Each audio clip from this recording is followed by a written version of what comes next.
বিসমিল্লাহির রহমানির রহিম। পরম করুণাময় ও অসীম দয়ালু আল্লাহর নামে শুরু।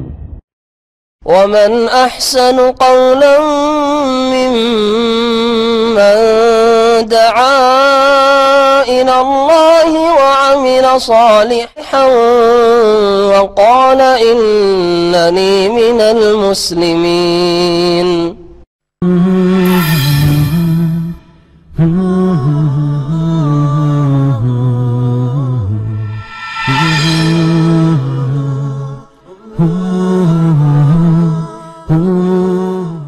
السلام عليكم ورحمة الله وبركاته. إن الحمد لله نحمده ونستعينه ونستغفره ونعوذ بالله من شرور أنفسنا وسيئات أعمالنا. من يهده الله فلا مضل له ومن يضلل فلا هادي له. وأشهد أن لا إله إلا الله وحده لا شريك له وأشهد أن محمدا عبده ورسوله صلى الله عليه وسلم تسليما كثيرا إلى يوم الدين. يا أيها الذين آمنوا اتقوا الله حق تقاته ولا تموتن إلا وأنتم مسلمون. يا أيها الناس اتقوا ربكم الذي خلقكم من نفس واحدة وخلق منها زوجها وبث منهما رجالا كثيرا ونساء واتقوا الله الذي تساءلون به والأرحام إن الله كان عليكم رقيبا. يا أيها الذين آمنوا اتقوا الله وقولوا قولا سديدا يصلح لكم أعمالكم ويغفر لكم ذنوبكم ومن يطع الله ورسوله فقد فاز فوزا عظيما. أما بعد فإن خير الحديث كتاب الله وخير الهدي هدي محمد صلى الله عليه وسلم وشر الأمور محدثاتها وكل محدثة بدعة وكل بدعة ضلالة وكل ضلالة في النار. أعوذ بالله السميع العليم من الشيطان الرجيم. فاعلم أنه لا إله إلا الله واستغفر لذنبك وللمؤمنين والمؤمنات والله يعلم متقلبكم ومثواكم. সমস্ত তারিফ প্রশংসা আল্লাহ রাব্বুল আলামিনের জন্য, যে আল্লাহ রাব্বুল আলামিনের অশেষ কৃপায় মেহেরবানিতে আজকে আমরা দাম্মাম ইসলামিক সেন্টারে উপস্থিত হয়ে কোরআন ও হাদিসের গুরুত্বপূর্ণ আলোচনা বক্তব্য শোনার ও বলার তৌফিক পেয়েছি। তাই আমরা তার দরবারে কৃতজ্ঞতা জ্ঞাপন করি, শুকরিয়া জ্ঞাপন করি, সকলে বলি আলহামদুলিল্লাহ। সালাত এবং সালাম বর্ষিত হোক প্রিয় হাবিব মুহাম্মদুর রাসূলুল্লাহ সাল্লাল্লাহু আলাইহি সাল্লামের প্রতি। আল্লাহুম্মা সাল্লি আলা আল্লাহুম্মা বারিক আলাইহি। সম্মানিত ভাতৃমণ্ডলী, আজকে যে বিষয় নিয়ে আলোচনা করব তার কিছু অংশ আলোচনা হয়েছে ইতিপূর্বে। প্রথম পর্ব আলোচনা করেছি, সেটা হচ্ছে লা ইলাহা ইল্লাল্লাহ, এই কালিমার শর্তের প্রথম পর্ব আলোচনা করেছি। তাতে দুইটা শর্ত আলোচনা হয়েছে। আজকে যতটুকু পারা যায় ইনশাআল্লাহ বলবো। ভাবলাম যে অন্য বিষয়ে আলোচনা করি, কিন্তু আবার চিন্তা ভাবনা করলাম যে লা ইলাহা ইল্লাল্লাহ কালিমার দুইটি শর্ত আলোচনা করেছি প্রায় 2-3 সপ্তাহ আগে। বিষয়টা পরিপূর্ণ করলে মানুষের উপকারে আসবে এবং ফায়দা হবে। এই জন্য পুরোপুরি আলোচনা ইনশাআল্লাহ সম্ভব না হলেও বেশ কয়েকটি শর্ত আপনাদের সামনে পেশ করব। মা তৌফিক ইল্লা বিল্লাহ, আলাইহি তাওয়াক্কালতু ওয়া ইলাইহি উনীব। আল্লাহ রাব্বুল আলামিনের অশেষ মেহেরবানি যে আমরা পৃথিবীর সর্বশ্রেষ্ঠ দেশে এসে নিজের মাতৃভাষাতে কোরআন এবং হাদিসের আলোচনাগুলো শুনতে পাচ্ছি। এটা আল্লাহ পাকের বিরাট একটি নেয়ামত। এবং সৌদি আরবের অন্যতম একটি ইসলামিক সেন্টার, যে সেন্টারে দৈনিক আলোচনা হয়, আর সেটা হচ্ছে আমাদের প্রাণপ্রিয় centre Dammam Islamic cultural centre. আমি দেখি প্রায় দিনী ভাইদেরকে যে প্রতিদিন দার্সে আছেন, আলহামদুলিল্লাহ, এটা একটা ভালো দিক। যখন আমরা মাদ্রাসায় লেখাপড়া করতাম তো প্রায় সপ্তাহে 6 দিন ক্লাস করতাম। ঠিক এইভাবেই যে আপনারা ক্লাসগুলো করছেন, দার্স শুনছেন, আল্লাহ রাব্বুল আলামিনের কাছে দোয়া করে আল্লাহ যেন আপনাদের এই দার্সগুলোকে কবুল করেন, আপনাদের ইলমকে আরো বৃদ্ধি করেন ইলম অনুপাতে আমল করে জান্নাতুল ফিরদাউস নসিব করেন এবং আপনাদের প্রত্যেককে আল্লাহ যেন একজন করে দাঈ ইলাল্লাহ করেন, আল্লাহুম্মা আমিন। আজকে তৃতীয় শর্ত আলোচনা হবে, কারণ লা ইলাহা ইল্লাল্লাহ এই কালিমা বা তাওহীদ এর গুরুত্ব অনেক রয়েছে, যদিও আমাদের দেশের অধিকাংশ মানুষের এই বিষয়টা জানা নেই, মনে করে যে এই লা ইলাহা ইল্লাল্লাহ এর অত ভ্যালু নাই, ভিত্তি নাই। কিন্তু এই কালেমার এত ভিত্তি এবং এই কালেমার এত গুরুত্ব, তার ফজিলত রয়েছে যে আপনি যদি ব্যাখ্যা পড়েন তাহলে দেখবেন যে কয়েক ঘন্টায় এক একটা শর্তের ব্যাখ্যা পড়ে শেষ করতে পারবেন না। যে বইটি আপনাদের সামনে আমি উপস্থিত করেছি সে বইটি হচ্ছে দুরুসুল মুহিম্মাতুল আম্মাতুল উম্মাহ। এদেশে যিনি সাবেক মুফতি ছিলেন শেখ আব্দুল আজিজ বিন আব্দুল্লাহ বিন বাজ রহমতুল্লাহ আলাই, আল্লাহ যেন তিনাকে জান্নাতুল ফিরদাউস নসিব করেন, আল্লাহুম্মা আমিন। তিনি এই বইটি মূল্যবান একটি বই লিখেছেন এবং এই বইটি অনেক ভাষাতে অনুবাদ হয়েছে, অনেক ভাষায় অনুবাদ হয়েছে এবং বইটি আমি বেশ কয়েকবার পড়েছি। এত ভালো লাগে, একজন মুসলিমের জন্য যা কিছু খুঁটিনাটি প্রয়োজন রয়েছে সেই জিনিসগুলো যদি এই বইটা পড়ে তাহলে মানুষ পেয়ে যাবে। যদিও হয়তো এখানে অনেকে আসেন এই বইটা এখন পর্যন্ত হয়তো পড়েননি। এই গুরুত্বকে কেন্দ্র করে আমরা রাকা ইসলামিক সেন্টারে দায়ী কোর্সের প্রথম লেভেলে আমরা এই বইটি রেখেছি। তো এই বইটা অত্যন্ত গুরুত্বপূর্ণ এবং যিনি ভাষ্যকার সারা করেছেন, ব্যাখ্যা করেছেন, তিনি বর্তমানে জীবিত আছেন, শেখ আব্দুর রাজ্জাক বিন আব্দুল মহসিন আল বদর হাফেজাহুমুল্লাহ। তিনার বাবা মসজিদে নববীতে হাদিসের দার্স দেন। হয়তো আপনারা যারা মসজিদে নববী গিয়েছেন তারা দেখেছেন যে শেখ আব্দুল মহসিন আল আব্বাদ আল বদর, তিনার বাড়ি ছিল বদরে, তিনি মসজিদে নববীতে দার্স দেন এবং মদিনা ইসলামিক ইউনিভার্সিটির তিনি সাবেক মুদির ছিলেন এবং তিনার ছেলে আব্দুর রাজ্জাক আল বদর তিনি পিএইচডি করেছেন। তিনি এই ব্যাখ্যাটা লিখেছেন, মাশাআল্লাহ ব্যাখ্যাটা আমি পড়লাম, অত্যন্ত ভালো লাগে এবং এক একটা পৃষ্ঠা মোটামুটি আমি 5 বার 6 বার করে পড়ি, এত ভালো লাগে। তিনার অনেকগুলো বই আছে যেগুলো বই যদি আপনারা পড়েন অনেক ইলম অর্জন করতে পারবেন। তো সেই বই থেকে ইনশাআল্লাহ আপনাদের সামনে পেশ করব। আল্লাহ রাব্বুল আলামিন যেন আমাদেরকে এভাবে কোরআন হাদিসের কথাগুলো শোনার, বলার এবং তা অনুযায়ী আমল করার তৌফিক দান করেন, আল্লাহুম্মা আমিন। লা ইলাহা ইল্লাল্লাহ, আল্লাহ ব্যতীত কোনো সত্য ইলাহ নেই, মাবুদ নেই।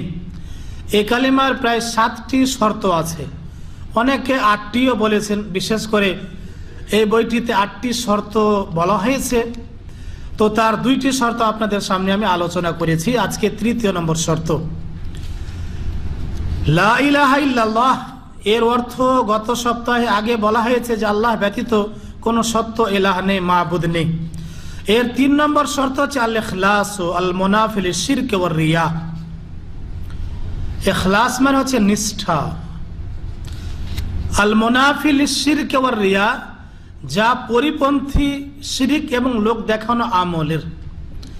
ইখলাস যখন মানুষের থাকে যে কোনো কাজে তখন তার মধ্যে শিরিক থাকে না এবং লোক দেখানো আমলও থাকে না। আপনি যে কোনো ইবাদত করেন না কেন তার প্রথম শর্ত হচ্ছে যে আল্লাহ রাব্বুল আলামিনের সন্তুষ্টির জন্য করবেন।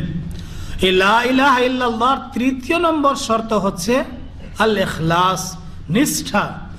এই কালেমা সম্পর্কে নিষ্ঠার সাথে সাক্ষ্য প্রদান করতে হবে এবং মনে প্রাণে সেটা মেনে নিতে হবে।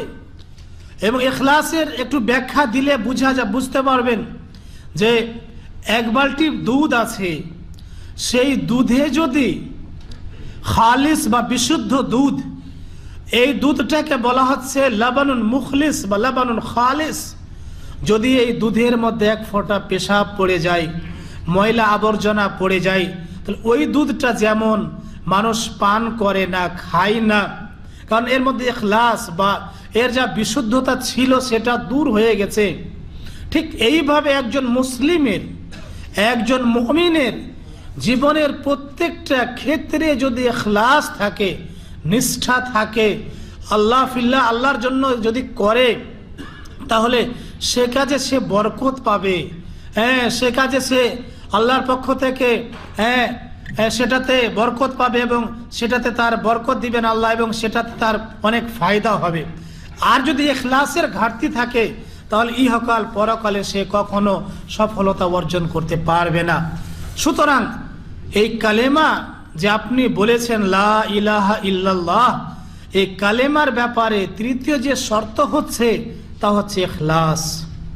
আল ইখলাসু আল মুনাফিল শিরক ওয়ার রিয়া, এমন নিষ্ঠা, এমন একনিষ্ঠতা যে যা শিরিক ও লোক দেখানো আমলের বিপরীত বা পরিপন্থী। এই মর্মে একটি দলিল আপনাদের সামনে পেশ করি, কারণ যতগুলো আলোচনা আমরা করি দলিল ছাড়া আমরা কোনো কথা কখনো বলি না আর বলার চেষ্টাও করি না। কারণ দলিল ভিত্তিক যদি আমরা বলি বা যে কোনো ব্যক্তি বললে সে ব্যক্তির কথার গ্রহণযোগ্যতা বেশি বাড়ে এবং তার কথা মানুষ গ্রহণ করে। দলিলবিহীন যদি আপনি বলেন, দলিল ছাড়াই যদি কথা বলেন, সে কথাগুলো হাওয়া মানে বাতাসের মতো উড়ে যায়, তার কোনো ফায়দা হয় না। অতএব এই কালেমা সম্পর্কে নিষ্ঠার যে ৩ নম্বর শর্ত, এই মর্মে বেশ কয়েকটি দলিল আপনাদের সামনে পেশ করি। আল্লাহ রাব্বুল আলামিন সূরাতুল বাইয়িনাতের ৫ নম্বর আয়াতে বলেন, ওয়ামা উমিরু ইল্লা লিয়াবুদুল্লাহ মুখলিসিনা লাহুদ্দিন। আল্লাহ বলছেন ওয়ামা উমিরু ইল্লা লিয়াবুদুল্লাহ মুখলিসিনা লাহুদ্দিন, আর তাদেরকে নির্দেশ করা হয়েছে নিষ্ঠার সাথে একমাত্র আল্লাহ রাব্বুল আলামিনের ইবাদতের। অর্থাৎ ইবাদত হবে একমাত্র আল্লাহ রাব্বুল আলামিনের জন্য। এই পৃথিবীতে যারা ইবাদত করে তাদেরকে মনে রাখতে হবে যে ইবাদত একমাত্র আল্লাহ সুবহানাহু ওয়া তাআলার জন্য হবে। আল্লাহকে বাদ দিয়ে কোনো ব্যক্তি, বস্তু, জায়গা এগুলো যদি সন্তুষ্ট করার উদ্দেশ্য থাকে, কোনো ব্যক্তিকে রাজি খুশি করার উদ্দেশ্যে ইবাদত করেন, তাহলে ইবাদতের কোনো গ্রহণযোগ্যতা নেই। এই জন্য আল্লাহ রাব্বুল আলামিন বলেন ওয়ামা উমিরু ইল্লা লিয়াবুদুল্লাহ মুখলিসিনা লাহুদ্দিন, আর তাদেরকে নির্দেশ করা হয়েছে নিষ্ঠা ও বিশুদ্ধতার সাথে একমাত্র আল্লাহ রাব্বুল আলামিনের ইবাদতের। এটা হচ্ছে এই লা ইলাহা ইল্লাল্লাহ, এই কালেমার ৩য় নম্বর শর্তের অন্যতম একটি দলিল। আরেকটি দলিল আপনাদের সামনে পেশ করি, সূরাতুজ জুমার আয়াত নম্বর ৩। আল্লাহ রাব্বুল আলামিন বলেন আলা লিল্লাহিদ দীনুল খালিস, সাবধান, বিশুদ্ধ আনুগত্য হচ্ছে একমাত্র আল্লাহ রাব্বুল আলামিনের জন্য। আনুগত্য করবেন ইখলাসের সাথে, বিশুদ্ধভাবে, নিষ্ঠার সাথে একমাত্র আল্লাহ রাব্বুল আলামিনের জন্য আল্লাহর আনুগত্য করতে হবে। এটাও হচ্ছে ৩ নম্বর শর্তের দ্বিতীয় দলিল। আসুন আরেকটি দলিল আপনাদের সামনে আমি পেশ করি। সহিহ বুখারীর ৯৯ নম্বর হাদিস, রাসূলুল্লাহ সাল্লাল্লাহু আলাইহি ওয়াসাল্লাম বলেছেন আসআদুন নাসি বিশফাআতি ইয়াউমাল কিয়ামাহ মান ক্বালা লা ইলাহা ইল্লাল্লাহ খালিসাম মিন কলবি।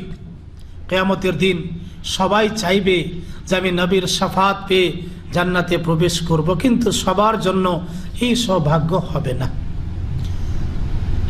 আল্লাহর নবী সাল্লাল্লাহু আলাইহি ওয়াসাল্লাম যে শাফাত করবেন কিয়ামতের ময়দানে, তার জন্য শর্ত রয়েছে যে আপনি যদি নিষ্ঠার সাথে এই কথার সাক্ষ্য প্রদান করেন যে আল্লাহ ব্যতীত কোনো সত্য ইলাহ নেই, তখনই আপনি সেই দিন রাসূলুল্লাহ সাল্লাল্লাহু আলাইহি ওয়াসাল্লামের শাফাত পাবেন। আপনি একটা কোম্পানিতে চাকরি করেন, তার শর্ত আছে, শর্ত সাপেক্ষে যদি কাজ করেন তাহলে মাস শেষে আপনি বেতন পাবেন। আর যদি শর্ত সাপেক্ষে কাজ না করে যা ডিউটি ছিল তা না করেন আর আশা করে বসে আছেন যে আজকে মাস শেষ হচ্ছে বেতন পাবো, এই আশা আপনার ভিত্তিহীন আশা। এই আশা করে কোনো লাভ হবে না। এই জন্য যদি কোনো ব্যক্তি চাই যে কিয়ামতের ময়দানে রাসূলুল্লাহ সাল্লাল্লাহু আলাইহি ওয়াসাল্লামের শাফাত আমি অর্জন করব, তাহলে ওই ব্যক্তিকে আল্লাহর ব্যাপারে নিষ্ঠার সাথে সাক্ষী প্রদান করতে হবে। তাহলে সে ব্যক্তি কিয়ামতের ময়দানে রাসূলুল্লাহ সাল্লাল্লাহু আলাইহি ওয়াসাল্লামের শাফাত পেয়ে সৌভাগ্যবান ব্যক্তি হবে। এই পৃথিবীতে মানুষকে চাকরি করে, বাকরি ইত্যাদি করে, মনে করে যে আমি অনেক কিছু করছি, কিন্তু কিয়ামতের ময়দানে সবচাইতে বেশি সৌভাগ্যবান ব্যক্তি ওই ব্যক্তি হবে যেই ব্যক্তি কিয়ামতের ময়দানে রাসূলুল্লাহ সাল্লাল্লাহু আলাইহি ওয়াসাল্লামের শাফাত পেয়ে জান্নাতে প্রবেশ করবে। সুবহানাল্লাহ, চিন্তা করেন যে রাসূলের শাফাত পেয়ে আপনি সৌভাগ্যবান ব্যক্তি হবে কিয়ামতের ময়দানে।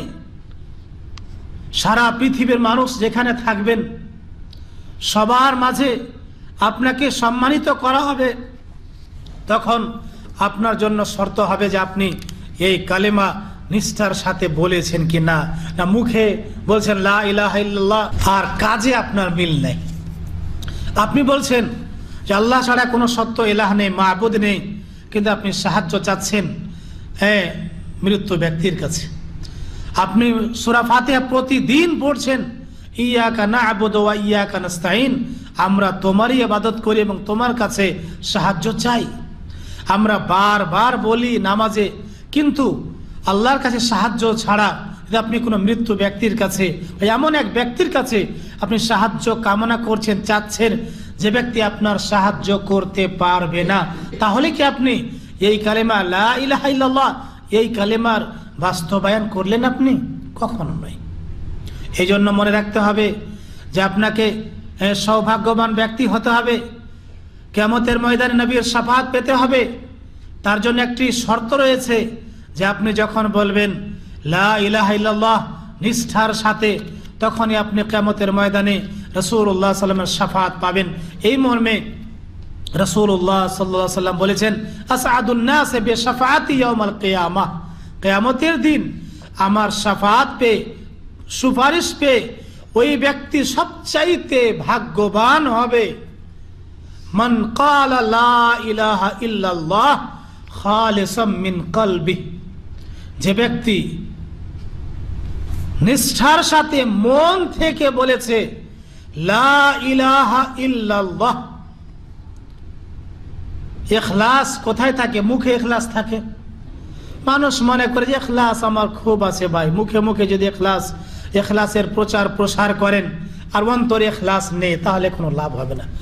ইখলাসের জায়গা হচ্ছে, একনিষ্ঠ বা নিষ্ঠার জায়গা হচ্ছে অন্তর, মাহাল কলব।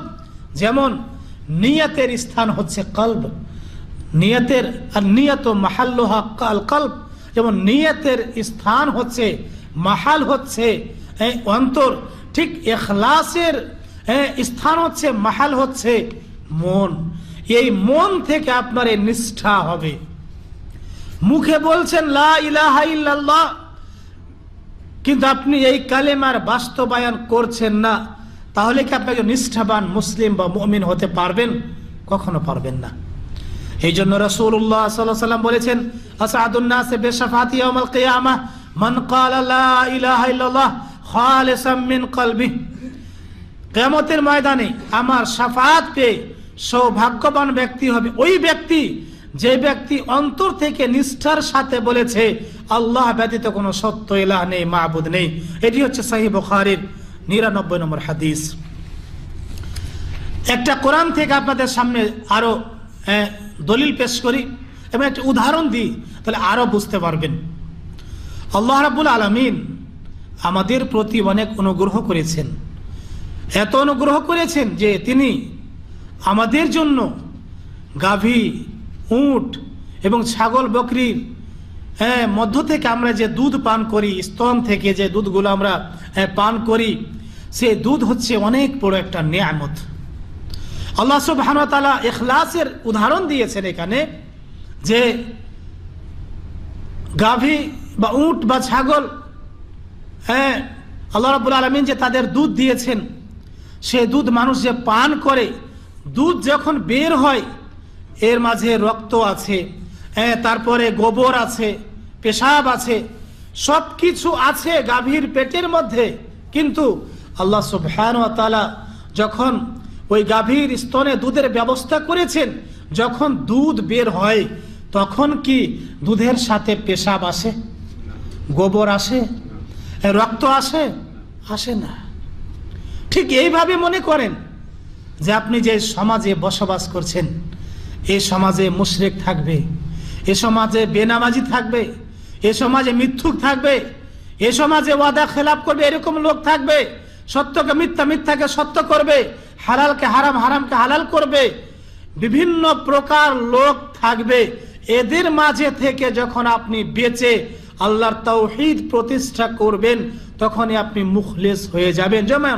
যেমন গোবর আছে গাভীর পেটে, পেশাব আছে, তারপরে রক্ত আছে, এগুলো যখন দুধ বের হয় তখন কিন্তু এগুলো মিশ্রিত দুধ আসে না।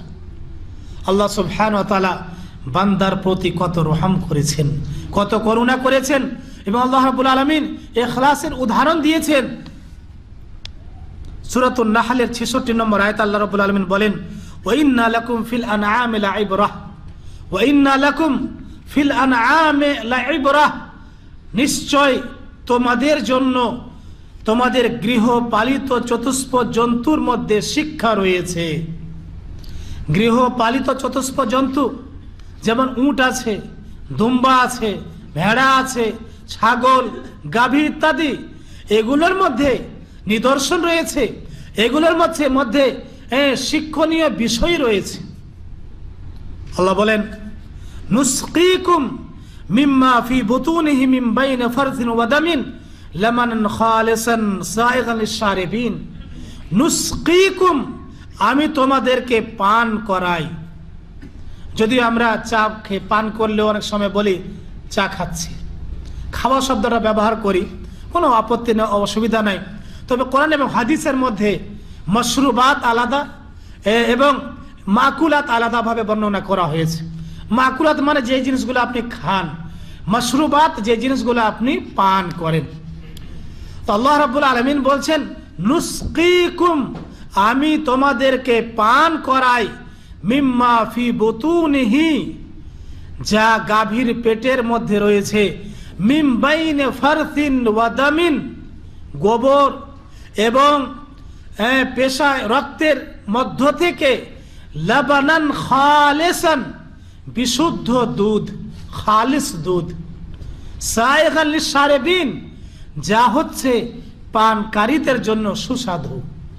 আমরা যখন ছোটবেলাতে মায়ের দুধ পান করতাম খুব মজা লাগতো, ঠিক না? সে সময় বাচ্চা মায়ের দুধ ছাড়া অন্য কিছু খাবার খেতে চায় না। আল্লাহ রাব্বুল আলামিন আমাদের জন্য বা আমাদের প্রতি কত অনুগ্রহ করেছেন যে আমরা যখন ছোটবেলাতে ছিলাম, শৈশবে ছিলাম, 2 বছর বয়স যখন হয়নি, ওই সময় আমরা ভাত খেতে পারতাম না, রুটি খেতে পারতাম না, অন্য কোনো খাবার আমাদের জন্য অনুকূলে হতো না বা আমাদের জন্য ক্ষতি হতো। এই জন্য মহান আল্লাহ রাব্বুল আলামিন মাতৃগর্ভে দুধের ব্যবস্থা করেছেন। এবং আজকে একজন ভাই বলছিলেন, কাব্বানি কোম্পানির সালিম মোবারক, যে একজন ডাক্তার বলছেন যে একটা বাচ্চা দৈনিক মায়ের 3 কেজি 4 কেজি দুধ পান করে। সুবহানাল্লাহ, চিন্তা করে, আমরা হয়তো পান করেছি সবাই, মনে নাই যে কতটা পান করেছি। সেই মা 2 বছর ধরে আপনাকে দুধ পান করালো, সেই মা আপনাকে প্রায় 10 মাস পেটে রাখলো, ধারণ করলো, সেই মা আপনাকে কষ্টের পর কষ্ট করে বহন করলো, পেটে রাখলো, প্রসব করলো, দুধ পান করালো। তারপরে আপনি আস্তে আস্তে বড় হলেন, আপনার পেশাব পায়খানা পরিষ্কার করে, আপনার জীবনে উন্নতি হবে এমন কাজ মা বাবা করে। যখন আমাদের অধিকাংশ ভাইদের দেখা যায়, যখন বিয়ে শাদী হয়ে যায়, সুন্দরী বউ পাক আর সুন্দরী নাই পাক, বউ তখন আসার পরে যখন কানে কানে কথা লাগায়, যদিও অনেক মহিলারা কানে কথা লাগায় না, কিন্তু আমরা যখন বিচারে যেতাম, বউ আর শাশুড়ির ঝগড়া, তখন সব কথা শোনার পরে ভাবতাম যে এই বৌমাকে বৌমা বলতো যখন নতুন বিবাহ করে ছেলে নিয়ে আসে, ঠিক না? বৌমা ছাড়া কোনো কথাই বলে না মানুষ। বা শাশুড়ি খুব আদর করে, সম্মান করে, এবং বৌমা তাকে মায়ের মতোই মনে করত। কিন্তু আস্তে আস্তে আস্তে ফারাক বা দূরত্ব হচ্ছে। কারণ কি? কারণ আছে, অনেক কারণ আছে। তার মধ্যে একটি হচ্ছে, এই দিন যেমন শাশুড়ি নিজের বৌমাকে মা, বউ, মা, মা বলেছে, এই মহাব্বত ভালোবাসা দিয়ে যদি রাখতে পারতো, তাহলে বৌমা ও সে মনে করতো যে আমার বাড়ি অনেক দূরে, আমার মা বাবা তো অনেক দূরে আছে, সে আমার মায়ের মতো। তাহলে শাশুড়ি যদি বউ মায়ের কে স্নেহ করে, মায়া মমতা করে, তাহলে বৌমা তাকে মা মনে করবে, সম্মান করবে। যখনই 2 দিক থেকে আস্তে আস্তে কম হয়, আস্তে আস্তে যখনই কম হয়, অনেক সময় শাশুড়িরা মনে করে যে আমার শাশুড়ি তো আমাকে জ্বালিয়ে পুড়িয়ে মেরেছে, বা খাবার হয়তো আসরের পরে খেতে দিত। আমাদের ওই কালিয়াচক এলাকায় দেখা যায় যে বউ যদি ওই মাছের মাথাটা যদি খেয়ে ফেলে, তাহলে শাশুড়ি খুব রাগ করে, আরে বউ হয়ে মাথা খাবে, আমার বড় ছেলে খাবে। এরকম যদি থাকে, তাহলে কি বৌমা তাকে আর ভালোবাসবে? তো যদি বৌমা মনে করে যে আমার মায়ের মতো, শাশুড়ি মনে করে যে আমার মেয়ের মতো, তাহলে কি কোনোদিন আর ঝগড়া হবে, বিশৃঙ্খলা হবে? আপনি এদেশে এসেছেন, যদি আপনার বাড়িতে মায়ের আর বউর সাথে ঝগড়া লাগে, আপনি কি কাজে গিয়ে শান্তি পাবেন? নামাজ পড়বেন শান্তি পাবেন? শান্তি পাবেন না। কারণ এই ব্যথা রাখবেন কোথায় আর বলবেন কোথায়? এই জন্য আপনাদের বলবো যে যারা হয়তো আছেন এই পর্যায়ে, যদি আপনি আপনার বউকে মেয়ের মতো ভালোবাসেন, আর যারা বৌমা আছেন তারা যদি মায়ের মতো ভালোবাসেন, তাহলে কিন্তু হিন্দুস্তান আর পাকিস্তানের ঝগড়া আর হবে না। হবে কি? হবে না। তো এই জন্য ইনশাআল্লাহ মনে রাখতে হবে যে যেভাবে সামাজিকতা আছে বা যেভাবে চলাফেরা করলে শান্তি পাওয়া যাবে, সেভাবে ইনশাআল্লাহ রাখতে হবে। যে কথা বলছিলাম যে মাতৃগর্ভ থেকে যে আমরা দুধ পান করেছি 2 বছর, মা বাবার হোটেলে খেয়েছি অনেক দিন, কোনোদিন বিল দিতে হয়নি, কোনোদিন টাকা পয়সা দিতে হয়নি। কিন্তু বিবাহ করার পরে যদি আমরা পৃথক হয়ে যাই, মা বাবার খিদমত না করি, তাহলে ওই মায়ের মনে ব্যথা আসবে কিনা, ওই মা বাবা কষ্ট পাবে কিনা? অতএব আপনি এমন কাজ করবেন না যে কাজ করলে আপনার মা বাবা দুঃখ পাবে। সবকিছুকে মেনটেন করে বউকে বউয়ের মতো বুঝিয়ে দেন, মাকে মায়ের মতো বুঝিয়ে দেন। অনেক সময় হয়তো আপনি একে মাকে কিছু দিচ্ছেন, বউকে যা বলিয়েন না, বউকে দিচ্ছেন মাকে বলিয়েন না। কারণ অনেক সময় হয়তো আপসের মধ্যে দ্বন্দ্ব লাগতে পারে, সমস্যার সমাধান হতে হবে না। এই জন্য আপনি আলাদাভাবে যতটুকু পারেন ইনশাআল্লাহ এইভাবে যদি রাখতে পারেন, তাহলে আপনার মাও আপনার জন্য দোয়া করবে। যেই মায়ের দুধ পান করেছেন সেই মায়ের বিরুদ্ধে কথা বলেন, লজ্জা লাগে না? যেই মায়ের দুধ পান করে আপনি মানুষ হয়েছেন, সেই মায়ের ব্যাপারে আপনি মিথ্যা কথা বলেন, কখনো দুঃখ লাগে না? অবশ্যই দুঃখ করা দরকার। যে কথা বলছিলাম যে আল্লাহ রাব্বুল আলামিন আমাদের প্রতি যা রহম করেছেন, ওই ইখলাসের উদাহরণ দিতে গিয়ে বলেছেন যে হে বিশ্বের মানুষ, তোমাদের জন্য চতুষ্প জন্তুদের মধ্যে শিক্ষা রয়েছে। তা হচ্ছে যে চতুষ্প জন্তুর ওই স্তন থেকে যে আল্লাহ রাব্বুল দুধ বের করেন, সেই দুধ যে মানুষ পান করে এবং সেই দুধটা হয় সুস্বাদু। যে কথা বলছিলাম যে ওই দুধ বের হয় যখন, তখন দুধের সাথে পেশাবের সংমিশ্রণ নেই, গোবরের সংমিশ্রণ নেই, রক্তের সংমিশ্রণ নেই। ঠিক এইভাবে যদি আপনি এই তাওহীদি কালেমার ব্যাপারে ইখলাস রাখতে পারেন, তাহলে আপনি আপনার জীবনের প্রত্যেকটা ক্ষেত্রে আপনি শান্তি পাবেন এবং প্রত্যেকটা ক্ষেত্রে আপনি লাভবান হতে পারবেন। এই জন্য লেখক রাহমাতুল্লাহ আলাইহি বলছেন যে লা ইলাহা ইল্লাল্লাহ, এই কালেমার 3 নম্বর শর্ত হচ্ছে আল ইখলাস।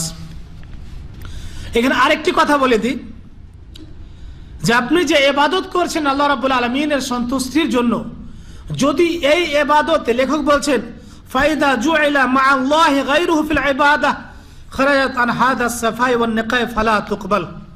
আপনি যখন আল্লাহর ইবাদত করছেন, ওই ইবাদতে যদি আল্লাহর সাথে অন্যকে শরীক করে নেন, তাহলে আপনার মধ্যে ইখলাস থাকলো না।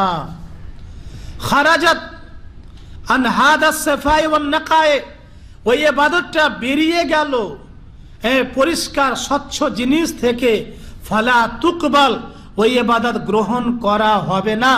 যেমন একজন ব্যক্তির বাড়িতে গাভী আছে, তার 1 বালতি দুধ সে দহন করেছে, ওই দুধে 1 ফোঁটা পেশাব যদি পড়ে যায়, ওই দুধটা যেমন বাতিল হয়ে যায়, ওই দুধের মধ্যে বিশুদ্ধতা বা ইখলাস থাকে না। ঠিক এইভাবে একজন মুসলিম মুমিন আল্লাহর ইবাদত করে, এই ইবাদত আল্লাহর সাথে অন্যকে যদি শরীক করে, তখন এই মুসলিমের অন্তর থেকে ইখলাস নিষ্ঠা বেরিয়ে যায়।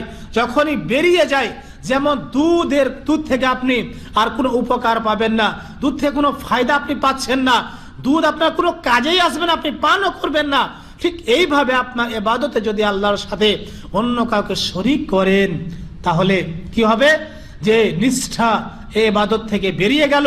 যখনই বেরিয়ে গেল, ফালা তুকবালু হাদিল ইবাদা, তখন এই ইবাদত কবুল হবে না, গৃহীত হবে না, মঞ্জুর হবে না। এই মর্মে হাদিসে কুদসিতে রয়েছে, রাসূলুল্লাহ সাল্লাল্লাহু আলাইহি ওয়াসাল্লাম বলছেন যে আল্লাহ রাব্বুল আলামিন বলেছেন, আনা আগনা শুরাকায়ে আনিশ শিরক, আমি শরীককারীদের শিরক থেকে অনেক মুক্ত। মান আমিলা আমালান আশরাকা মাই ফিহি গায়রি তারাকতুহু ওয়া শিরকাহু, রাওয়াহু মুসলিম। সহিহ মুসলিমের 2885 নম্বর হাদিস, হাদিসে কুদসি। আল্লাহ রাব্বুল আলামিন বলেন, আনা আগনা শুরাকা আনিশ শিরক, আমি শিরিককারীর শিরিক থেকে মুক্ত। মান আমিলা আমালান, যে ব্যক্তি এমন একটি আমল করলো, এমন একটি কাজ করলো, আশরাকা ফিহি মাইয়া গায়রি, ওই ইবাদতে আমার সাথে অন্য কাউকে শরীক করলো, তারাকতুহু, আমি ওই ব্যক্তিকে ছুঁড়ে ফেলে দিব, ওয়া শিরকাহু, আর যা শরীক করেছে তাকেও আমি ছুঁড়ে ফেলে দিব। সুবহানাল্লাহ। তাহলে চিন্তা করেন যে একজন ব্যক্তি আল্লাহর ইবাদত করে, আল্লাহর সাথে গাউস কুতুবকে মিলায়, আল্লাহর ইবাদত করে, মানুষের ইবাদত করে, আল্লাহর কাছে চায়, বান্দার কাছে চায়, আল্লাহর কাছে মদত চাই, যেমন সে মৃত্যু বাবা বা কবরে মাজারে গিয়ে চায়, বা প্রতিমার কাছে চায় যেমন মুশরিকরা চায়, ঠিক একসঙ্গে মুসলিমরাও সেভাবে চায়। যদি আপনি এইভাবে আল্লাহর সাথে কাউকে সমকক্ষ বা সমতুল্য মনে করেন, শিরিক করে ফেলেন, তাহলে শিরিক করলে আপনি যতই বড় আবেদ হন না কেন, আপনি যতই ইবাদত করেন না কেন, আপনার এই ইবাদতের কোনো মূল্য নেই, যেমন ওই দুধের কোনো মূল্য নেই। কথাগুলো বুঝতে পারছেন কিনা? বুঝে আসছে কথা? এইভাবে এই কালেমা সম্পর্কে নিষ্ঠাবান হতে হবে, মুখলিস হতে হবে। এটা হচ্ছে এই কালেমার 3 নম্বর শর্ত। 4 নম্বর শর্ত আপনাদের সামনে পেশ করি। লেখক রাহমাতুল্লাহ আলাইহি বলছেন, আর রাবিউ মিন শুরুতিহা, এই কালেমার 4র্থ নম্বর শর্ত হচ্ছে আসিদকুল মুনাফিলিল কিযব, এমন সততা যা মিথ্যার পরিপন্থী, মিথ্যার বিপরীত। সততা, মানুষকে সত্যবাদী হতে হবে। একজন মুসলিমকে সত্য কথা বলতে হবে আল্লাহর ব্যাপারে, রাসূলের ব্যাপারে, কোরআনের ব্যাপারে, দ্বীন ইসলামের ব্যাপারে, এবং যে সমাজে বসবাস করে তাদের সাথে, স্ত্রীর সাথে, ছেলে মেয়ে, পৃথিবীর সমস্ত মানুষের সাথে লেনদেন করতে হলে তাকে সততা বজায় রাখতে হবে এবং সত্য কথা বলতে হবে। যদি আপনি আপনার প্রত্যেকটা আমলে সততা বজায় রাখেন, সত্য কথা বলেন, তাহলে আল্লাহ রাব্বুল আলামিনের পক্ষ থেকে সাহায্য আসবে, আল্লাহ রাব্বুল আলামিনের পক্ষ থেকে সহযোগিতা আসবে। এই জন্য 3য় নম্বর শর্ত হচ্ছে এই কালেমা, যে গুরুত্বপূর্ণ কালেমা, এই কালেমার ব্যাপারে সততা আপনার মধ্যে থাকতে হবে। মুখে একরকম বলছেন, অন্তরে আপনার এই কালেমার বাস্তবায়ন করলেন না, বা এই মুখের কথা অন্তরের সাথে যদি মিল না হয়, তাহলে আপনি সত্যবাদী মুসলিম হতে পারলেন না। মুনাফিক যারা, মুনাফিকদের চরিত্র কি ছিল? যখন তারা রাসূলুল্লাহ সাল্লাল্লাহু আলাইহি ওয়াসাল্লামের কাছে আসতো, তখন বলতো যে আমরা সাক্ষী দিচ্ছি যে আপনি আল্লাহর রাসূল। যখন তারা মুশরিকদের কাছে ফিরে যেত, তখন বলতো যে আমরা তো রাসূলুল্লাহ সাল্লাল্লাহু আলাইহি ওয়াসাল্লামের কাছে গিয়েছিলাম, বা সাহাবাদের কাছে গিয়েছিলাম তাদেরকে মিথ্যা কথা বলার জন্য, বা তাদের সাথে আছি এরকম মুখে বলেছি, অন্তরে কিন্তু আমরা তাদের সাথে নেই।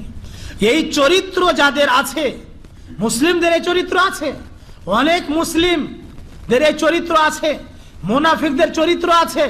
রাসূলুল্লাহ সাল্লাল্লাহু আলাইহি ওয়াসাল্লাম বলেছেন, আয়াতুল মুনাফিকি সালাসুন, মুনাফিকের চিহ্ন হচ্ছে, আলামত হচ্ছে 3টি। ইদা হাদ্দাসা কাযিবা, যখনই কথা বলে মিথ্যা বলে। যারা জেনে শুনে মিথ্যা কথা বলে, এই চরিত্রের মুসলিম হচ্ছে নামধারী মুসলিম, কিন্তু এই মুসলিম নেই, হচ্ছে মুনাফিক। মুনাফিক মার্কা মুসলিম হলে এই জীবনে কোনোদিন শান্তি পাওয়া যাবে না। রাসূলুল্লাহ সাল্লাল্লাহু আলাইহি ওয়াসাল্লাম বলেছেন, আয়াতুল মুনাফিকি সালাস, মুনাফিকদের নিদর্শন, মুনাফিককে চিনতে হলে 3টা কারণে চিনতে পারবেন। 3টা গুণ যদি তার মধ্যে থাকে, বা 3টার যে কোনো একটা থাকলে আপনি চিনতে পারবেন, জানতে পারবেন যে এই ব্যক্তি হচ্ছে মুনাফিক। ইদা হাদ্দাসা কাযিবা, যখন কথা বলবে মিথ্যা বলবে। ওয়া ইদা ওয়াদা আখলাফা, যখন ওয়াদা করবে, যে ঠিক আছে এই তারিখে এই জিনিসটা আপনাকে দিয়ে দিব, কিন্তু সেই দিন আসলে বলবে যে এরকম হলো, এরকম হলো, মিথ্যা টাল বাহানা করে। এই হচ্ছে মুনাফিকের চরিত্র। মুসলিমদের মধ্যে এই চরিত্র আছে, ওয়াদা করে বটে, কিন্তু ওয়াদা রক্ষা করে না।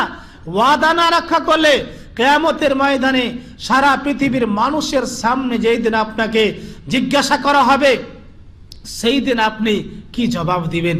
চিন্তা করেন, এই দুনিয়াতে মানুষকে ধোঁকা দিয়ে দিলেন, এই দুনিয়াতে মানুষের সাথে মিথ্যা কথা বললেন, কিন্তু কিয়ামতের ময়দানে সারা পৃথিবীর মানুষ যখন জমা হবে, সেই দিন আল্লাহ যে আপনাকে ঘোষণা দিবেন এই হচ্ছে মিথ্যুক, তাহলে সেই দিন আপনি লজ্জিত হবেন।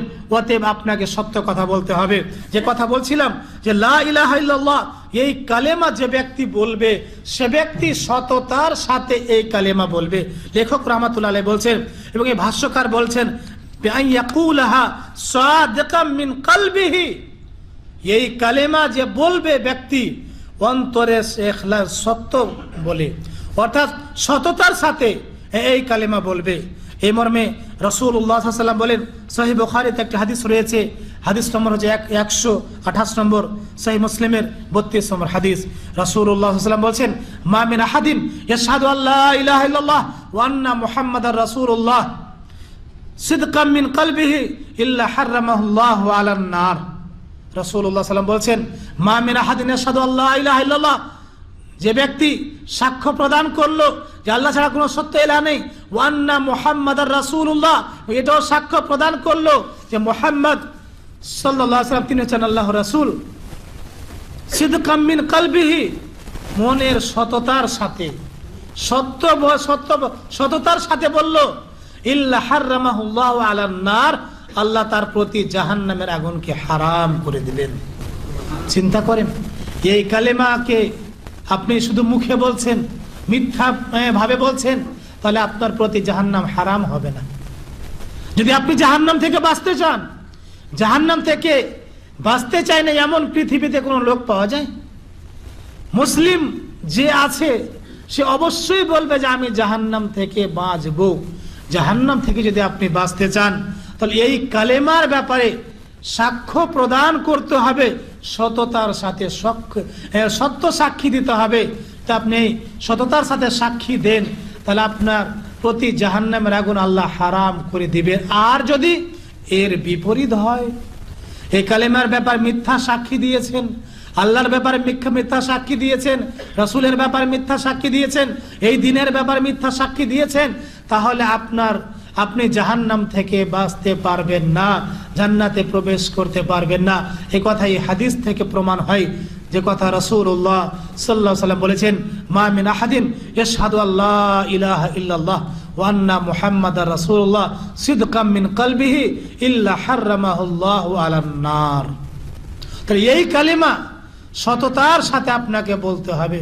আরেকটা কথা বলে দিন, যে ব্যক্তি সত্য কথা বলে সে ব্যক্তিকে মানুষ সবাই ভালোবাসে। মিথ্যুককে, ধোঁকাবাজকে, ওয়াদা খেলাফি করে,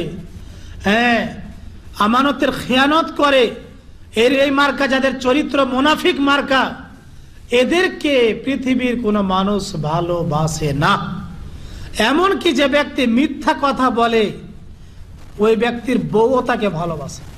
স্বামী স্ত্রীর মহব্বত আছে, কিন্তু স্ত্রী যদি জানতে পারে যে আমার স্বামী খুব মিথ্যা কথা বলে, মানুষকে ধোঁকা দেয়, ওয়াদা খেলাপি করে, বেঈমানি করে, এই খারাপ চরিত্রের মানুষ, তাহলে স্ত্রীও আস্তে আস্তে স্বামী থেকে মহব্বত সরিয়ে নেয়। সরাই কিনা?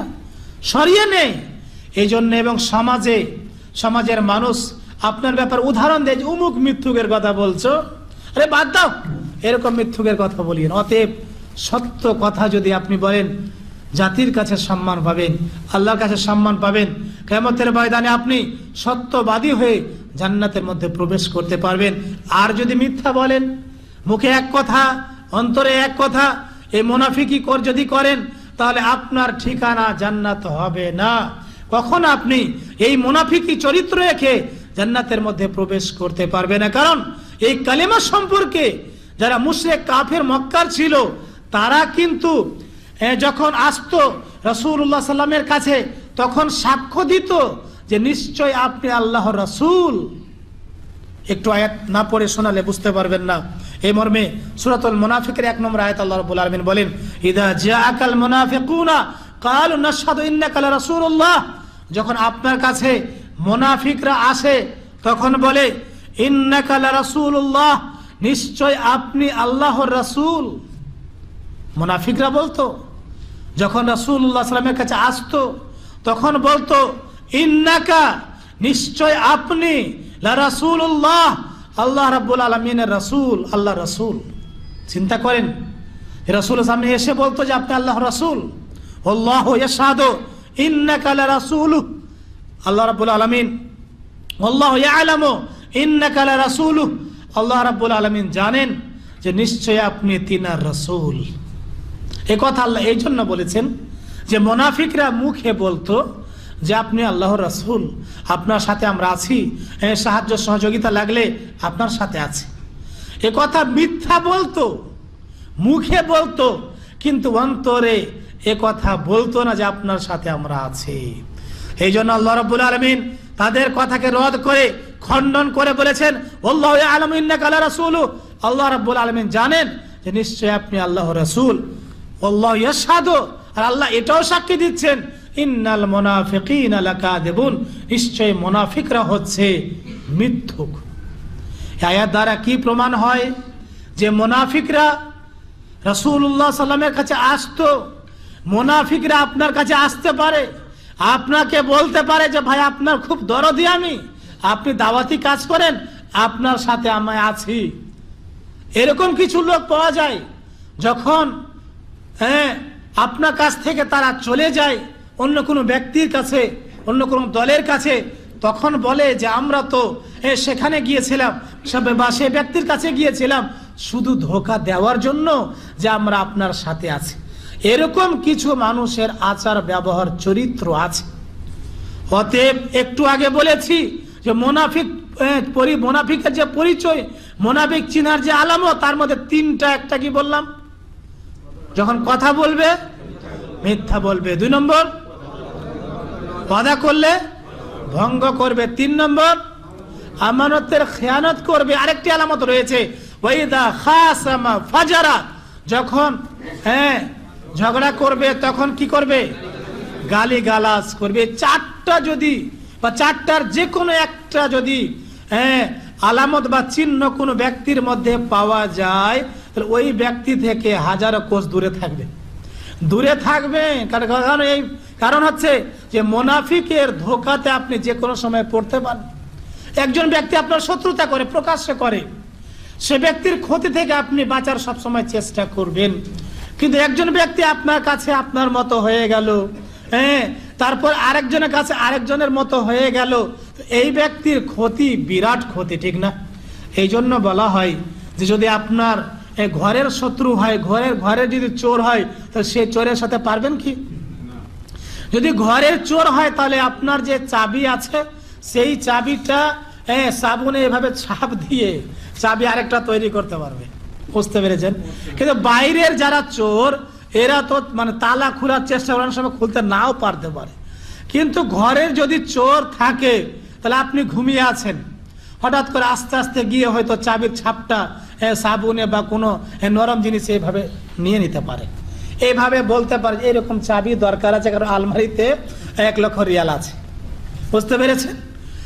এই জন্য মুনাফিক যারা, এরা আপনার কাছেও আসে, আপনাকে আপনার মতো মিষ্টি মিষ্টি কথা বলে। তো পরিচয়টা যদি মনে রাখেন তাহলে আপনি খুব তাড়াতাড়ি বুঝতে পারবেন যে এটা কোন চরিত্রের মানুষ। অতএব কথা সাবধানে বলতে হয়। আল্লাহ রাব্বুল আলামিন বলছেন যে এই মুনাফিকদের চরিত্রের মতো যদি আপনার ঈমান থাকে, এই চরিত্রের ঈমান থাকলে কোনো ফায়দা হবে না। এই জন্য 4 নম্বর শর্ত হচ্ছে এই কালেমার ব্যাপারে মুসলিমের সাক্ষ্য, এমন মুসলিমের সাক্ষ্য যে মুসলিম সত্যবাদী আর অন্তর থেকে সততার সাথে কালেমার ব্যাপারে সাক্ষী যদি দেয় তাহলে এই কালেমার বাস্তবায়ন করলো। আর যদি এর বিপরীত হয়, যেমনটি মুনাফিকরা করে, আল্লাহ রাব্বুল আলামিন তাদের ব্যাপারে আয়াত নাজিল করে রাসূলুল্লাহ সাল্লাল্লাহু আলাইহি ওয়াসাল্লামকে সতর্ক করে দিয়েছেন, ইদা জাআকাল মুনাফিকুনা ক্বালু নাশহাদু ইন্নাকা লারাসূলুল্লাহ, যখন মুনাফিকেরা আপনার কাছে আসবে তখন তারা বলবে যে আমরা সাক্ষ্য দিচ্ছি নিশ্চয় আপনি আল্লাহর রাসূল।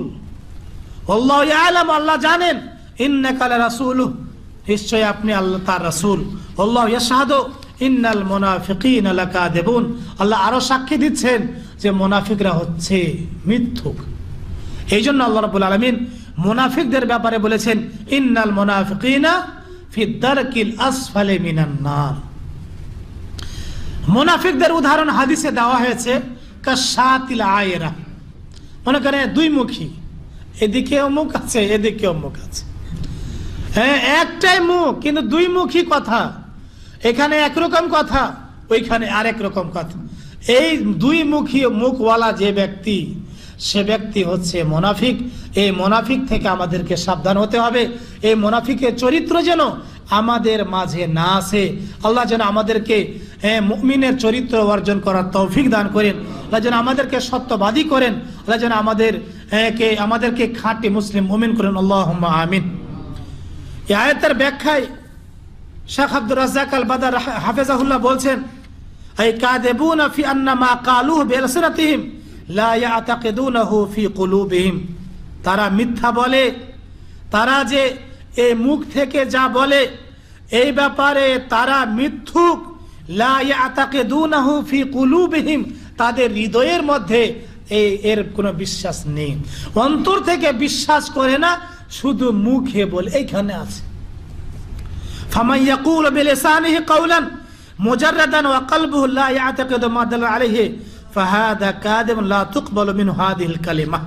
সুতরাং যে ব্যক্তি মুখে বলবে কওলান মুজাররাদান, শুধু মুখে বলল লা ইলাহা ইল্লাল্লাহ, ওয়া কলবুহু, তার মন লা ইয়াতাকিদু, বিশ্বাস রাখে না, মা দাল্লাত আলাইহি, যা প্রমাণ করে এই কালেমা, ফাহাদা কাযিবুন, এই হচ্ছে মিথ্যুক।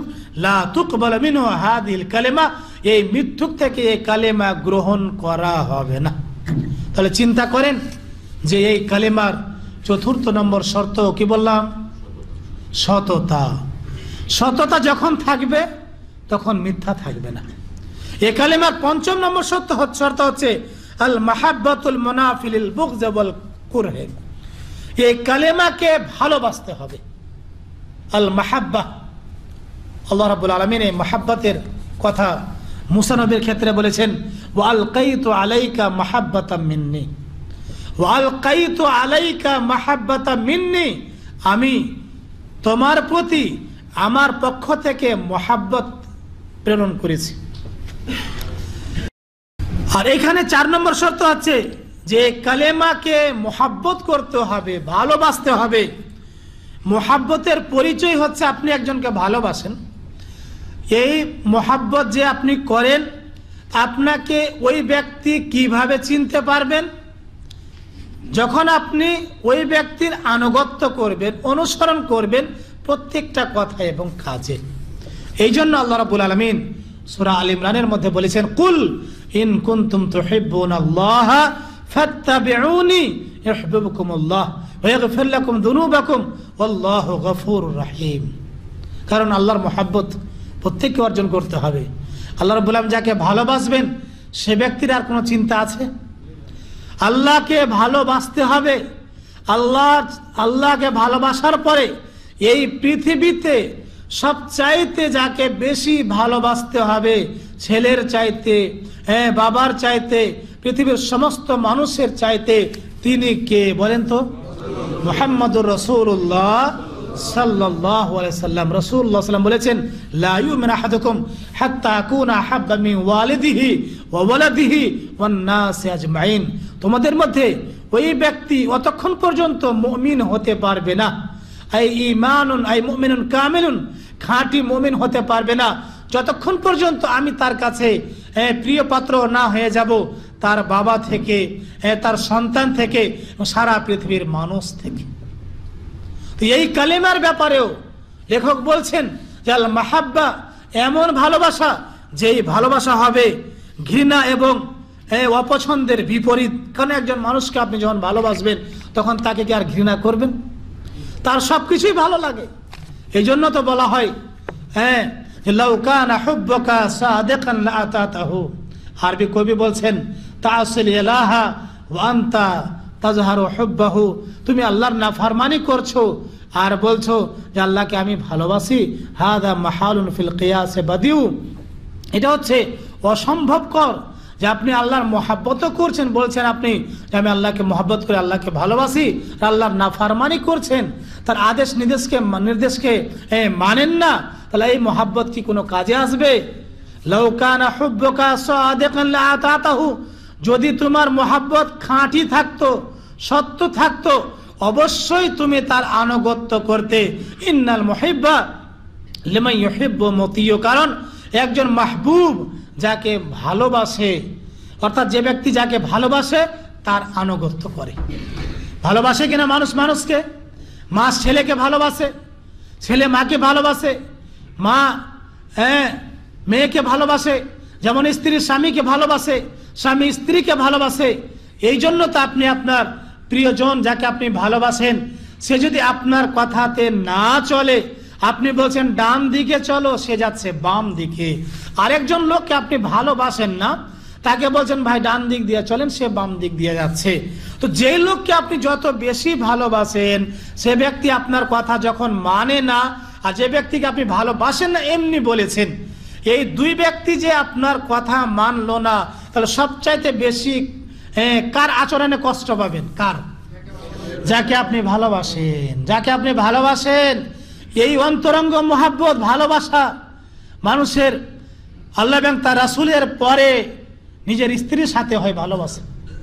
স্বামী স্ত্রীকে অন্তরঙ্গ ভালোবাসে, অনেক ভালোবাসে, কিন্তু যখন স্বামী স্ত্রীকে বলে পর্দায় চলো, পর্দা করো, স্ত্রী যদি বলে যে আমি তো পর্দা করতাম না বা করব না, তাহলে আপনি কি বলবেন যে এত ভালোবাসা করে লাভ কি হলো? ঠিক না? এই জন্য স্বামী স্ত্রীর মধ্যে ভালোবাসা যদি আরো বৃদ্ধি করতে চান, তাহলে আপনি স্বামী হিসাবে স্ত্রীর যেগুলো শরীয়ত সম্মত সব কথা মানবে, শরীয়ত বিরোধী আবার মানা যাবে না। ঠিক এইভাবে একজন স্ত্রী স্বামীর শরীয়ত সম্মত সমস্ত কথা মেনে নেবে। যদি মেনে নেয়, তাহলে আপসের মধ্যে আরো ভালোবাসা মহাব্বত বেশি হবে নাকি? আর যতই বেশি হবে মহাব্বত, ততই সংসারে শান্তি থাকবে। যখন আপনি আপনার স্ত্রীকে যত বেশি ভালোবাসবেন, তখন আপনি আপনার স্ত্রী ছাড়া কোনো অপর মহিলার দিকে তাকাবেন না। কারণ কি? যে আপনার ভালোবাসার পাত্র, ভালোবাসার মানুষ আছে, ভালোবাসেন। আপনি যখন আপনার স্ত্রীকে এইভাবে ভালোবাসছেন, ঠিক এইভাবে আপনার স্ত্রী যখন আপনাকে খুব ভালোবাসে, সে তখন অন্য মানুষের দিকে আর তাকাবে না, ভালোই লাগবে না। এই জন্য কবি বলছেন লাউ কানা হুব্বুকা সাদিকান লাআতাতাহু, যদি তোমার মহাব্বত সত্য থাকতো অবশ্যই তুমি তার আনুগত্য করতে। কারণ ইন্নাল মুহিব্বা লিমান ইউহিব্বু মুতিয়্যু, কারণ একজন মাহবুব যে ব্যক্তি কাউকে ভালোবাসে সে তার অনুসরণ করে। অতএব শরীয়ত সম্মত অনুসরণ করতে হবে। এইভাবে ভালোবাসা হয় মায়ের ছেলের। মায়ের কথা আপনি অমান্য করছেন, সে মায়ের ভালোবাসা আস্তে আস্তে কমে যেতে পারে। যদিও অনেক সময় মা বাবার ভালোবাসা কমে না, কিন্তু আপনি যখন কথা মানবেন না, কথা অনুযায়ী চলেন না, তখন আপনাকে মা বাবা ঘৃণা করে কিনা। এই জন্য লেখক বলছেন আল মাহাব্বা আল মানাফি লিল বুগজ ওয়াল কুরহে, এমন ভালোবাসা থাকবে এই কালেমার ব্যাপারে যে যা বিপরীত হবে লিল বুগজে, ঘৃণার, ওয়াল কুরহে এবং অপছন্দের জন্য। এই জন্য বললাম যে আপনি যখন কাউকে ভালোবাসেন, ওই ব্যক্তির সমস্ত কথা এবং কাজ আপনাকে ভালোই লাগে। এই মর্মে কয়েকটি দলিল আপনাকে পেশ করি, তার আগে একটু ব্যাখ্যা করে দিই এই চতুর্থ ৫ম নম্বর শর্তের, যে এই কালেমা যে ব্যক্তি বলবে সে ব্যক্তির উচিত হবে যে আল্লাহ রাব্বুল আলামিনকে যেন ভালোবাসে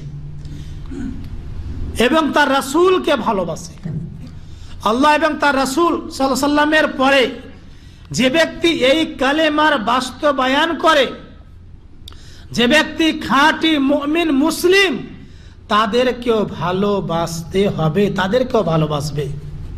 এবং যারা তাওহীদবাদী নয়, যারা শিরকে বেদাতে লিপ্ত রয়েছে, আপনি তাদেরকে শিরক বেদাত থেকে বাঁচানোর চেষ্টা বারবার করছেন, তারপরেও যদি তারা আপনার কথা না শুনে, তাদের ব্যাপারে অন্তর থেকে ঘৃণা থাকবে। কারণ আপনি একজন মুশরিককে অন্তর থেকে ভালোবাসছেন। যে ব্যক্তি আল্লাহকে ছাড়া অন্যকে সাজদা করে, তাকে আপনি অন্তর থেকে ভালোবাসছেন। ওইভাবে ভালোবাসা যেইভাবে আপনি একজন খাঁটি মুমিন মুসলিমকে ভালোবাসছেন, এই যদি অভ্যাস থাকে তাহলে আপনার ইমানের দুর্বলতা রয়েছে। যে ব্যক্তি আল্লাহর বিরুদ্ধে কথা বলে, রাসূলুল্লাহ সাল্লাল্লাহু আলাইহি ওয়াসাল্লামের বিরুদ্ধে কথা বলে, মুমিন মুসলিমদের বিরুদ্ধে কথা বলে, সেই ব্যক্তিকে প্রতিহত হাত দিয়ে যদি করতে না পারেন, মুখ দিয়ে না করতে পারেন, অন্তত সে ব্যক্তির ব্যাপারে অন্তর থেকে ঘৃণা অবশ্যই রাখতে হবে। এই জন্য লেখক বলছেন যে যারা এই কালেমার বাস্তবায়ন করে তাদেরকে ভালোবাসতে হবে। এই কালেমা যারা বিরুদ্ধাচারণ করে, এই কালেমা পরিপূর্ণভাবে মানে না বা শিরিক করে, কুফর করে প্রকাশ্যভাবে, আর তাদেরকে আপনি শিরিক কুফর থেকে বাঁচানোর চেষ্টা করছেন, আর যদি না বাঁচে, বাঁচানোর চেষ্টা যদি সে না করে, তাহলে তাদের ব্যাপারে অন্তর থেকে আপনার ঘৃণা থাকবে। সুতরাং যারা মুশরিক, যারা আল্লাহকে বাদ দিয়ে অন্যকে সাজদা করে, তারা কি করে যে আল্লাহকে যেইভাবে ভালোবাসে সেভাবে আরেকজন মানুষকেও ভালোবাসে। এই ভালোবাসা হচ্ছে মিথ্যা ভালোবাসা। খালিস ভালোবাসা, একনিষ্ঠ ভালোবাসা হবে আল্লাহ রাব্বুল আলামিনের ব্যাপারে। আল্লাহ রাব্বুল আলামিন এই মর্মে বলেন সূরাতুল বাকারা 165 নম্বর আয়াতের মধ্যে আল্লাহ বলেন, ওয়ামিনান নাসে মাইয়াত্তাখিযু মিন দুনিল্লাহি আনদাদা ইউহিব্বুনাহুম কাহুব্বিল্লাহ ওয়াল্লাযীনা আমানু আশাদ্দু হুব্বান লিল্লাহ।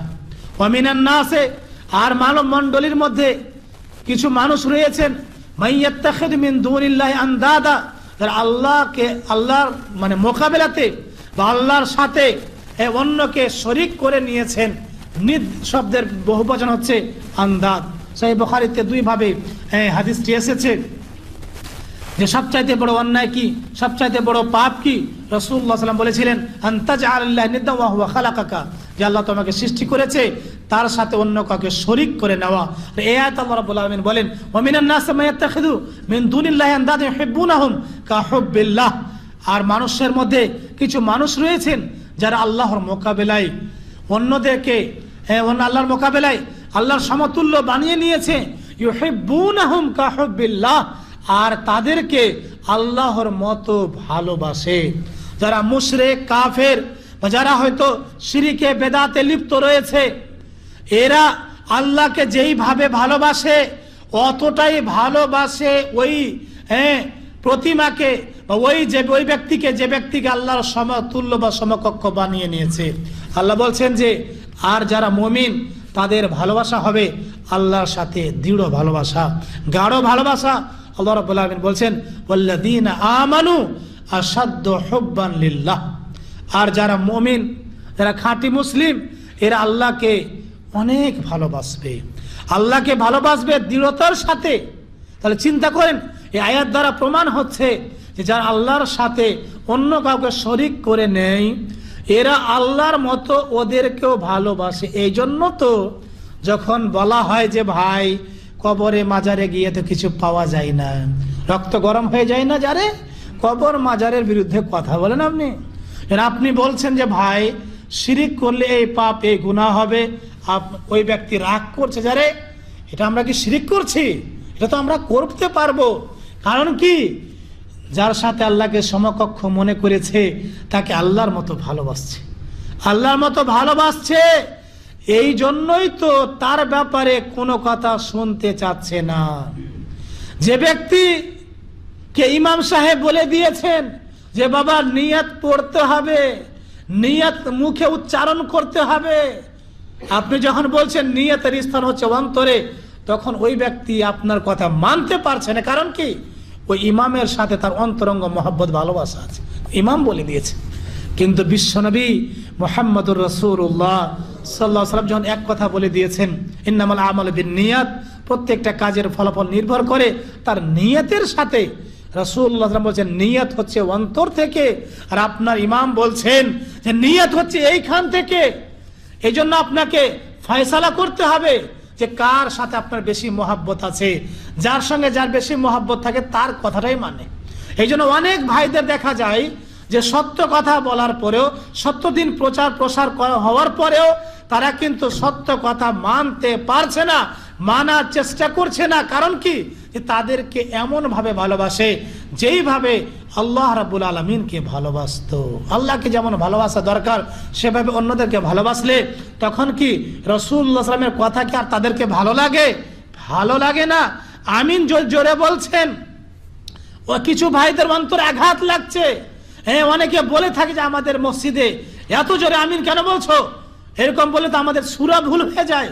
কিন্তু বিশ্বনবী মুহাম্মদুর রাসূলুল্লাহ সাল্লাল্লাহু আলাইহি ওয়াসাল্লামের সাহাবারা এত জোরে আমিন বলতেন যে মসজিদে একটি আওয়াজ হতো, তাদেরকে ডিস্টার্ব হতো না, তাদেরকে অসুবিধা হতো না। ভাই ও বন্ধুগণ, ওদের শরীয়ত যদি আপনি মেনে নেন, আল্লাহকে ভালোবাসবেন, আল্লাহ রসুলকে ভালোবাসবেন। আল্লাহ এবং তার রাসূলকে ভালোবাসলে আপনি জান্নাতে যেতে পারবেন। আল্লাহ এবং রাসূলের কথা মানলে আপনি নাজাত পেয়ে যাবেন। আল্লাহ এবং রাসূলের কথার সাথে অন্য ব্যক্তির কথা সমতুল্য করলেন, অন্যদেরকে আল্লাহ এবং তার রাসূল থেকে বেশি ভালোবাসলে আপনি কখনো সফলতা অর্জন করতে পারবেন না, জান্নাতে যেতে পারবেন না। এই জন্য আপনাকে রাসূলকে ভালোবাসতে হবে, আল্লাহকে ভালোবাসতে হবে। ভাই ও বন্ধুগণ, এই জন্য আল্লাহ রাব্বুল আলামিন বলছেন যারা মুমিন ওয়াল্লাযীনা আমানু আশাদ্দু হুব্বান লিল্লাহ, আর যারা মুমিন তারা আল্লাহকে অত্যন্ত ভালোবাসে। এখানে লেখক বলছেন, ইনশাআল্লাহ শেষ করে দেব, লিআন্না মাহাব্বাতাল মুমিনিনা লিল্লাহি মাহাব্বাতুন খালিসাতুন, এজন্য যে মুমিনদের মহব্বত আল্লাহর সাথে হচ্ছে খালিস মহব্বত, একনিষ্ঠ মহব্বত। ওয়াম্মা মাহাব্বাতুল মুশরিকিনা লিল্লাহ, আর মুশরিকদের মহব্বত আল্লাহর সাথে কেমন? মাহাব্বাতুন সুব্বিয়া বিহা ফিহা গায়রুল্লাহ বিল্লাহ, তারা আল্লাহকে যে মহব্বত করত এদেরকে আল্লাহর সমকক্ষ মনে করে নিয়েছে। সুতরাং মাহাব্বাতুন, তাদের মহব্বত, সুব্বিয়া সমকক্ষ বানানো হয়েছে, ফিহা এই মহব্বতের ব্যাপারে, গায়রুল্লাহ আল্লাহ ছাড়া অন্যকে, বিল্লাহ আল্লাহর সাথে। অর্থাৎ আল্লাহকে যেমন মহব্বত করা দরকার ছিল এতটাই মুশরিকরা মহব্বত করে কাদেরকে? যাদের শিরিক করে, যাদেরকে সমতুল্য মনে করে। এই জন্য মুশরিকরা আল্লাহকে বেশি ভালোবাসতে পারে না। এই জন্য মুশরিকদের ব্যাপারে আল্লাহ রাব্বুল আলামিন বলেছেন যে যখন কিয়ামতের ময়দানে তাদের ব্যাপারে ফয়সালা হবে যে তারা জাহান্নামে যাবে, বলে হাদা ইয়াকুলুনা ইয়াউমাল কিয়ামা, আর যখন তাদেরকে কিয়ামতের দিন বলা হবে, তারা বলবে কিয়ামতের ময়দানে ইদা উদখিলুন নারা, যখন তাদেরকে জাহান্নামে নিক্ষেপ করা হবে, সেই দিন তারা কিয়ামতের ময়দানে বলবে, কিয়ামতের ময়দানে মুশরিকদের ব্যাপারে ফয়সালা যখন হবে আর তাদেরকে বলা হবে যে মুশরিকরা জাহান্নামে যাবে, সেই দিন মুশরিকরা বলবে, কি বলবে? তাল্লাহি ইন কুন্না লাফি দালালিম মুবিন, আল্লাহর কসম আমরা স্পষ্ট গুমরাহিতে ছিলাম। মুশরিকরা সেই দিন আল্লাহর কসম করে বলবেন। চিন্তা করেন যে মুশরিক কাফের তারা আল্লাহর কসম করে, আর মুসলিম হয়ে ছেলের মাথায় হাত রেখে কসম, মেয়ের মাথায় হাত রেখে কসম, মসজিদ ছুঁয়ে কসম, তারপরে কোরআন ছুঁয়ে কসম খায়, মুসলিম হয়ে আল্লাহকে বাদ দিয়ে অন্যের নামে শপথ করা, অন্যের নামে কসম করা হচ্ছে আল্লাহর সাথে শিরিক। এই আয়াত আল্লাহ রাব্বুল আলামিন প্রমাণ করাচ্ছেন যে কিয়ামতের ময়দানে এই মুশরিকরা বলবে তাল্লাহ, আল্লাহর কসম, ইন কুন্না লাফি দালালিম মুবিন, আমরা ছিলাম স্পষ্ট পথভ্রষ্ট বা গুমরাহির মধ্যে। আর মুসলিম হয়ে যদি আপনি আল্লাহকে বাদ দিয়ে অন্যের নামে কসম করেন, তাহলে কি আপনি শিরিক করবেন না? অবশ্যই আপনি শিরিক করবেন। এই কথা আমার নয়, বিশ্বনবী মুহাম্মদুর রাসূলুল্লাহ সাল্লাল্লাহু আলাইহি সাল্লামের কথা। তিনি বলেছেন, মান হালাফা বিগাইরিল্লাহ ফাকাদ কাফারা আও আশরাকা, যে ব্যক্তি আল্লাহকে বাদ দিয়ে অন্যের নামে শপথ করলো, কসম করলো, ফাকাদ কাফারা, সে ব্যক্তি কুফরি করলো, আও আশরাকা, অথবা শিরিক করলো। তাহলে আল্লাহর নামে, আল্লাহকে বাদ দিয়ে অন্যের নামে শপথ করা, কসম করা, কিরা টানা বা কিরা কাটাও বলে নাকি, সব এইরকম মানে বলা হয় আর কি। এগুলো হচ্ছে আল্লাহর সাথে শিরিক করে একজন মুসলিম হয়ে। চিন্তা করেন, আয়াত কি তারা পড়ে না? আয়াতের অনুধাবন কি তারা করে না? যদি একজন মুসলিম পবিত্র কোরআন কারীম পুরোটা আরবিতে পড়ার পরে অর্থ পড়ে, তাহলে সে কখনো আল্লাহকে বাদ দিয়ে অন্যকে সাজদা করতে পারবে না। আল্লাহকে বাদ দিয়ে অন্যর শপথ করতে পারবে না, অর্থ না জানার কারণে, না কোরআন না পড়ার কারণে। এই মুসলমানদের অবস্থা যে আল্লাহকে যেভাবে ইবাদত করে, আল্লাহকে যেভাবে ডাকে, সেভাবে অন্যকেও ডাকে। এই জন্য আল্লাহ রাব্বুল আলামিন বলছেন, কিয়ামতের ময়দানে যখন মুশরিকদেরকে জাহান্নামে নিক্ষেপ করা হবে, যারা শিরিক করে তাদেরকে জাহান্নামে নিক্ষেপ করা হবে, তখন তারা বলবে আল্লাহর কসম করে, তাল্লাহি ইন কুন্না লাফি দালালিম মুবিন ইদ নুসাব্বিকুম বিরাব্বিল আলামিন, তারা বলবে যে আমরা তো তোমাদেরকে বিশ্ব প্রতিপালক আল্লাহ রাব্বুল আলামিনের সমতুল্য মনে করেছিলাম। ইদ নুসাব্বিকুম, তোমাদেরকে সমতুল্য মনে করতাম, তোমাদেরকে আল্লাহর সমকক্ষ মনে করতাম। আল্লাহ যেমন দিতে পারে তেমন তোমাদের প্রতি আমাদের বিশ্বাস ছিল। আল্লাহ বলছে তাদের কথাকে উল্লেখ করে, ইদ নুসাব্বিকুম বিরাব্বিল আলামিন, বিশ্ব প্রতিপালক আল্লাহ রাব্বুল আলামিন তিনার সাথে তোমাদেরকে সমকক্ষ মনে করতাম যখন বানিয়ে নিয়েছিলাম। তোমরাও যেভাবে দিতে পারো, প্রতিমাকে যেভাবে দিতে পারে আল্লাহ সেভাবে দিতে পারে। এ কথা যখন মুশরিকরা বলেছিল, যেমন কিছু মুসলিমরা এখন এ কথাই বলে যে আল্লাহ যে জিনিসটা দিতে পারে, এই বাবাও দিতে পারে, আল্লাহর কাছে যে জিনিসগুলো চাইলে আল্লাহ দিতে পারে, এও দিতে পারে। এরকম যদি বিশ্বাস মুসলিমের থাকে তাহলে চিন্তা করুন তাদের কি হাসর হবে, কিয়ামতের মাঠে তাদের কি অবস্থা হবে। কারণ এই মুশরিকরা সেই দিন বলবে, সেই দিন তারা তাদের ভুলটা বুঝতে পারবে। এই জন্য আমি বলবো যে সমস্ত ভাইরা আল্লাহর সাথে শিরিক করছেন, চাই সে ছোট শিরিক হোক আর বড় শিরিক হোক আর গুপ্ত শিরিক হোক, এই শিরিকগুলো থেকে অবশ্যই বাঁচতে হবে। আর যদি না বাঁচেন সেই দিন কিয়ামতের ময়দানে আফসোস করবেন আর বলবেন যে হায় আফসোস, আমরা যদি এদেরকে আল্লাহকে বাদ দিয়ে অন্যদেরকে আল্লাহর মতো যদি মনে না করতাম, সমতুল্য বা সমকক্ষ যদি মনে না করতাম, তাহলে আজকে আমাদেরকে জাহান্নামে যেতে হতো না। এই জন্য আল্লাহ রাব্বুল আলামিন বলেন যে কিয়ামতের ময়দানে যখন এই মুশরিকদেরকে জাহান্নামে নিক্ষেপ করা হবে, তখন তারা বলবে তাল্লাহে ইন কুন্না লাফি দালালিন মুবিন ইদ নুসাব্বিকুম বিরাব্বিল আলামিন, আল্লাহর কসম আমরা স্পষ্ট গুমরাহিতে পথভ্রষ্টার মধ্যে ছিলাম যখন আমরা এদেরকে আল্লাহ রাব্বুল আলামিনের সমতুল্য বানিয়ে নিয়েছিলাম, মনে করে নিয়েছিলাম। এই জন্য যে ব্যক্তি লা ইলাহা ইল্লাল্লাহ বলবে সে ব্যক্তিকে এই কালেমা সম্পর্কে ভালোবাসা রাখতে হবে, আল্লাহকে ভালোবাসতে হবে, তার রাসূলকে ভালোবাসতে হবে, দ্বীনকে ভালোবাসতে হবে। আরো বেশ কয়েক তো এই মর্মে একটি হাদিস ছিল যে রাসূলুল্লাহ সাল্লাল্লাহু আলাইহি ওয়াসাল্লাম তিনি আল্লাহ রাব্বুল আলামিনের কাছে দোয়া করতেন, আসআলুকা হুব্বাক, আল্লাহ আমি তোমার কাছে তোমার মোহাব্বত চাচ্ছি, ওয়া হুব্বা মা ইউহিব্বুক, আল্লাহ তোমাকে যে ভালোবাসে তারও মোহাব্বত চাচ্ছি, ওয়া হুব্বা আমালিন ইউকাররিবুনি ইলা হুব্বিক, আর এমন আমল আমি করতে যাচ্ছি যে আমল করলে আপনার ভালোবাসা আমি অর্জন করতে পারবো। সহিহ মুসনাদ আহমদের 22,190 নম্বর হাদিস, সুনানে তিরমিজির 3,235 নম্বর হাদিস। অতএব এখান থেকে আমি আমার আলোচনা শেষ করি, কারণ সময় বেশি হলে আর কতটা থাকবে না। তো এখানে ইনশাআল্লাহ আপনারা অপেক্ষা করবেন, করার পরে ইনশাআল্লাহ যাবেন। আল্লাহ রাব্বুল আলামিনের কাছে দোয়া করি আল্লাহ যেন আমাদেরকে এই কালেমার শর্তগুলো সুন্দরভাবে বোঝার, আমল করার তৌফিক দান করেন। আল্লাহ যেন আমাদেরকে তাওহীদ প্রতিষ্ঠা করার তৌফিক দান করেন। আল্লাহ যেন আমাদেরকে আমাদের জীবনের ছোট বড় সমস্ত গুনাহগুলিকে মাফ করেন। আল্লাহ যেন আমাদেরকে এই তালেতে কালেমা তাওহীদ নিয়ে আমরা যেন জীবনযাপন করতে পারি, এই তৌফিক দান করেন। আল্লাহুম্মা আমিন। আসসালামু আলাইকুম ওয়া রাহমাতুল্লাহি ওয়া বারাকাতুহু।